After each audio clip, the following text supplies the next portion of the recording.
Uçabilir bağ çəmənini.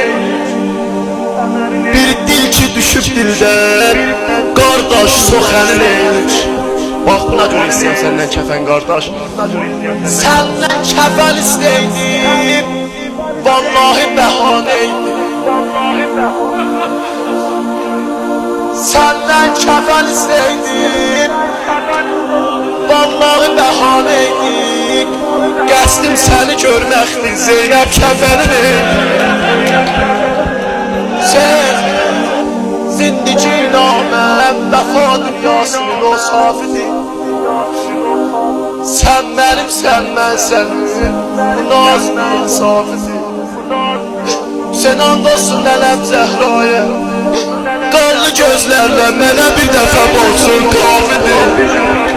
Qudrət-i səbrin Hüseyin, səbri zəmincir eylədi. Qanlı səccadın nəmaz eşdi təfsir eylədi. Səndən ayrılmaq, səndən ayrılmaq məni qardaş elə pir eylədi. Kim məni gördü dedi, dayıqşaq insan Zeynəbə. Peyəmbər olmuşsan əzmaz, soyubla köylərimi. Haram zadələr axər, nə zülkar oldu. Gərək kəmal olan, gərək kəmal olan, bu qəmdə Zeynəbin qəddi. Sinirdə var nə qədər atəyyat.